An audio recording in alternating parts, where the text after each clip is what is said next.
Dearest friends, join me as we reflect on the Gospel reading of this Sunday, 17th Sunday in ordinary time of the year B. And the Gospel is taken from the Gospel according to St. John, chapter 6, verse 1 to 15. The passage that is known as the feeding of the 5,000. The beginning of the passage says that Jesus saw the crowd that had kept on following him. And seeing this crowd, he had compassion for them and wanted to feed them. But there was a problem. Jesus had a good intention, an intention of solving the problem of the people, but he had no means with him to do that. So he summoned his disciples, particularly and precisely Philip, to know what solution he will come up with. And what did Philip say? 6 months' wages, that is 200 denarii worth of bread, will not even be enough to feed these people, this great multitude. So for Philip, it was an impossible task. Philip was like, see, master, this your idea is not possible. Because even what we have, if we invest all we have in buying bread for these people, it will not be even enough. So why the waste of resources and why the waste of time? And then Andrew came up and intervened in the discussion. Maybe he had heard Jesus and Philip discussing this. And he said, there is here a child, a small boy, with 5 loaves of bread from barley and then 2 fish. At least Andrew was a bit positive. He sought for the solution, but he did not believe that what seemed to be the solution was even sufficient for what Jesus wanted to do. For he said, but what are these for so great a crowd? The attitude of the people towards solving solution. The voices that speak in us when we want to do something good. Sometimes we hear the voice, it is not possible, we cannot go into this because you don't have the wherewithal to carry this out. And sometimes you say, okay, even what you think you have, they are too small. They are equal to nothing to carry on with this project. So it is not possible. But what did Jesus do?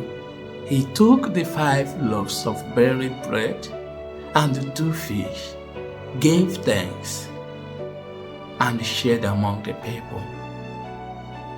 Let us examine this scenario.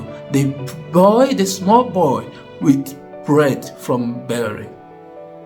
If we consider the status of children during this time in Jewish culture, children were taken to be insignificant. That is, it is embarrassing that such a solution for what Jesus wanted to do could come from a child. That is the least or the last place someone would seek for solution. And then added to this embarrassment is the fact that the bread, let us not consider the quantity now, okay? Let us consider the quality. Barley bread is considered the cheapest bread among the Jews.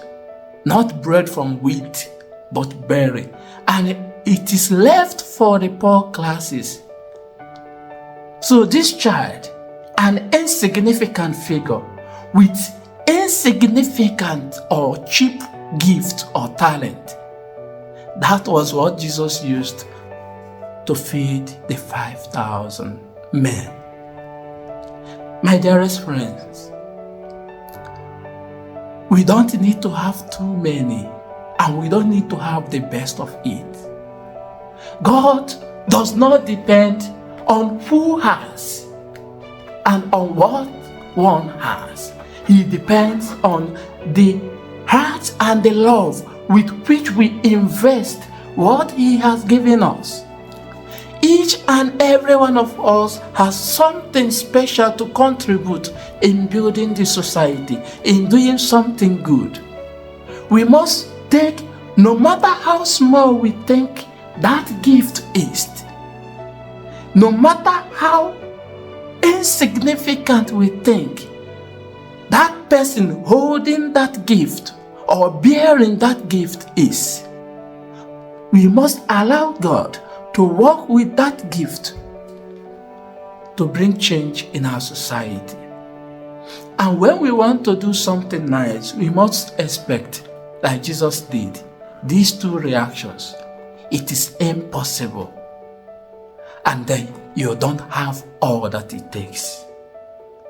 Many of us have failed to achieve things in life because we listen to these two voices. You cannot do it. It is too great for you. It is too big for what you can do.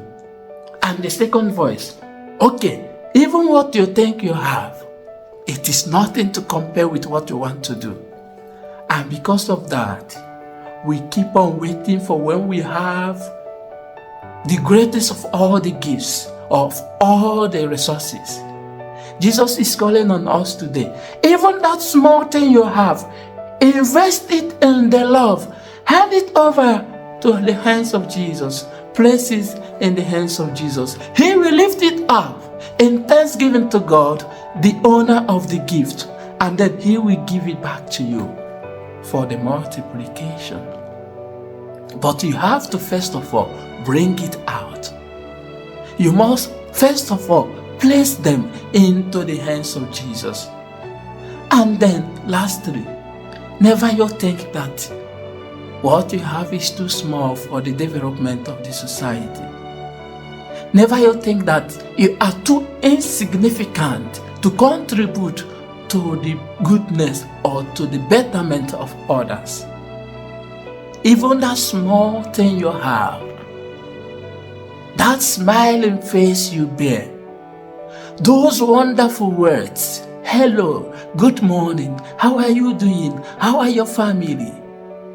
Those little things you can do and you think, what is this for what the world is facing? They will go a long way in solving problems for people.